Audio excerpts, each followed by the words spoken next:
Good morning student. मैं SBN inter college से अनुपम दीक्षित। आज मैं कक्षा 6 के बच्चों को पाठ 13 संस्कृत पढ़ाने जा रही हूँ, जिस पाठ का नाम है काकः। काकः माने कौआ। देखिए, इस पाठ में ये संस्कृत की एक कविता है, जिस कविता में कौए की कहानी बताई गई है। कौआ बहुत तेज प्यासा होता है। प्यास के कारण वो इधर उधर पानी की तलाश में घूमता है, लेकिन वो वन में है, जंगल में है, तो उसको कहीं भी पानी नहीं दिखाई पड़ता है। तो अत्यंत व्याकुल हो जाता है, सोचता है कि कहाँ से मुझे पानी मिले, तो मैं जिसको पी कर के मैं अपनी प्यास बुझाऊं। तो पानी ढूंढते ढूंढते उसको एक घड़ा दिखाई पड़ता है। वो सोचता है कि घड़ा दिख रहा है, इसमें पानी अवश्य होगा।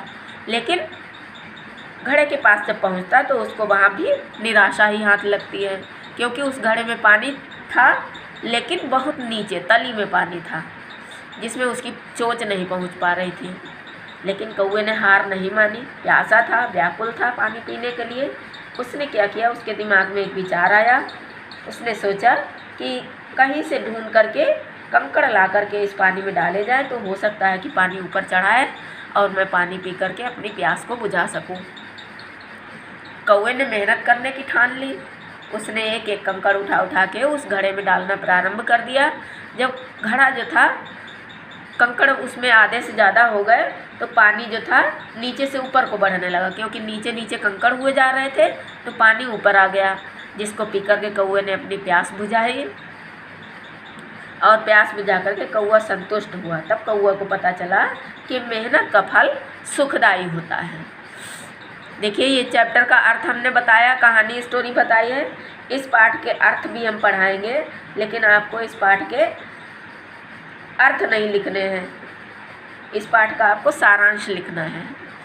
सारांश क्या होता है कि जो पाठ पढ़ाया जाता है, पाठ की जो स्टोरी होती है, कहानी होती है, उसको अपने शब्दों में अपनी कॉपी में लिखा जाता है। आप लोग अपनी शब्दों में इस कहानी का सारांश लिखेंगे। सारांश लिखने के बाद शब्दार्थ लिखना प्रारंभ करेंगे। देखिए, पहले तो मैं पढ़ाती हूँ ये चैप्टर। एकः काकः तृषा पीडितः जलं नालभत दूरे दूरे वृक्षात् वृक्षं गतः वराकः ग्रामे ग्रामे नगरे नगरे। एकः काकः तृषा पीडितः, एक कौआ, तृषा माने प्यास, पीड़ित माने व्याकुल, यानी एक कौआ प्यास से व्याकुल था। जलम न अलभत दूरे दूरे, उसको कहीं दूर दूर तक जल न अलभत माने नहीं मिल रहा था, नहीं प्राप्त हो रहा था। वृक्षात् वृक्षम गतः वराकः, वृक्षात् वृक्षम, एक वृक्ष से दूसरे वृक्ष तक, वराकः माने बेचारा, गतः माने जा रहा था, यानी बेचारा एक पेड़ से दूसरे पेड़ तक जा रहा था, गया, लेकिन उसको कहीं पानी नहीं मिला। ग्रामे ग्रामे नगरे नगरे, उसने गांव गांव नगर नगर में भी पानी ढूंढा, लेकिन बेचारे को कहीं पानी नहीं मिला। एकम सहसा घटम दृष्टवान, अचानक कौए को एक घड़ा दिखाई दिया। घटे जलम दृष्टम बहुदूरे, घटे माने घड़े में, जलम दृष्टम बहुदूरे, जल दृष्टम माने दिखाई दिया। कहाँ? बहुदूरे, बहुत नीचे। घड़ा दिखाई दिया, घड़े में जल जो था बहुत नीचे था, बहुत दूर था। खंडम खंडम पाषाणानाम, खंडम खंडम माने टुकड़े टुकड़े, काहे कि पाषाणानाम, पत्थर के। तो कौए ने क्या किया कि पत्थर के टुकड़े लाना प्रारंभ कर दिया। क्षिप्तवान काकः जल मध्य, कौए ने जल में जो है पत्थर के टुकड़े डालना प्रारंभ कर दिया।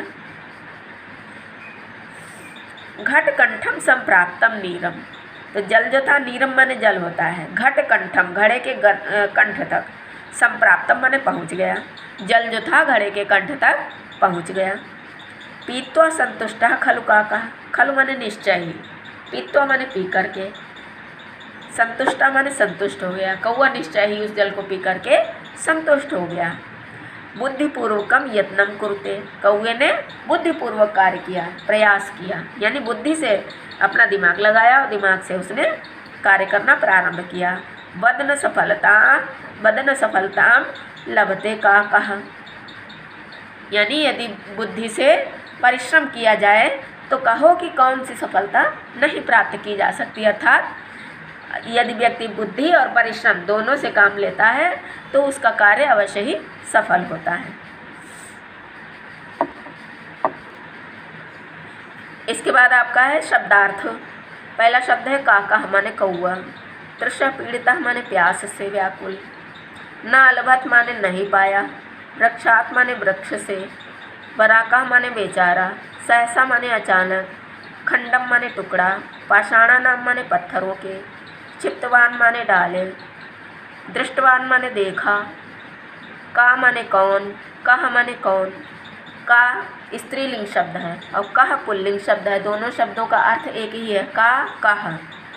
का माने भी कौन और कह माने भी कौन, लेकिन का माने कौन स्त्रीलिंग के लिए और कह माने कौन पुल्लिंग के लिए। इसके बाद की एक्सरसाइज है उच्चारणम कुरु, कठिन शब्दों का उच्चारण करना है। पहला शब्द है तृषा पीड़िता, दूसरा है वृक्षात, तीसरा पाषाणानाम, फिर दृष्टवान, क्षिप्तवान, संतुष्टः, संप्राप्तम, बुद्धिपूर्वकम, नालभत। फिर से देख लीजिए कठिन शब्द। तृषा पीड़ितः, वृक्षात, पाषाणानाम, दृष्टवान, क्षिप्तवान, संतुष्टः, संप्राप्तम, बुद्धिपूर्वकम, नालभत। इसके बाद आती है एक्सरसाइज एक पदेन उत्तरत, एक शब्द में उत्तर दीजिए। प्रश्न क्या है? तृषा पीड़िता कह आसीत, तृषा पीड़िता प्यास या व्याकुल कौन था? आंसर आपको मालूम ही होगा, आंसर है का कह।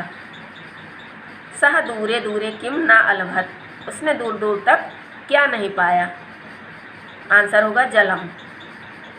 वृक्षात वृक्षम कह गतवान, एक पेड़ से दूसरे पेड़ तक कौन गया?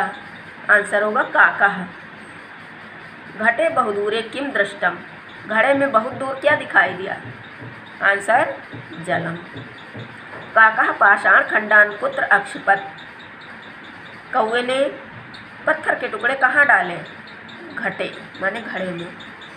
इसके बाद है मंजूषातः पदानि चित्वा वाक्यानि पूरयत, मंजूषा से शब्दों को चुन करके वाक्यों को पूर्ण कीजिए। पहले में भरा जाएगा एकः, काकः तृषा पीड़िता, दूसरे में जलम दूरे दूरे नालभत, दूसरे में नालभत, तीसरे में एकः एकम सहसा घटम, तीसरे में घटम, फिर है घटे जलम बहुदूरे दृष्टम, चौथे में दृष्टम भरा जाएगा। फिर है सह काकः जल मध्य पाषाण खंडम अक्षिपत, पांचवें में अक्षिपत, छठे में काकः जलम, छठे में जलम भरा जाए, जलम काकः जलम पीत्वा संतुष्टः जाता। फिर से देख लीजिए, पहले में एकः, दूसरे में नालभत, तीसरे में घटम, चौथे में दृष्टम, पांचवें में अक्षिपत और छठे में जलम। इस प्रकार से चैप्टर आपका यहीं पे कंप्लीट हो गया है।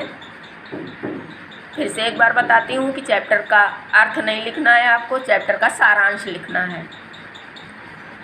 पहले घड़े पर बैठा हुआ एक कौवा का चित्र बनाएंगे, पाठ जब आरंभ करेंगे पाठ का नाम डालेंगे, डेट कोटेशन डालेंगे, कौवे घड़े पर बैठे हुए कौवे का चित्र बनाएंगे। उसके बाद सारांश डालेंगे दूसरे पेज पर, इस पाठ की स्टोरी लिखेंगे अपने शब्दों में, फिर शब्दार्थ लिखेंगे, शब्दार्थ के बाद जो भी एक्सरसाइज आती है उसको आप लिख के अपना चैप्टर कंप्लीट करेंगे। Thank you class.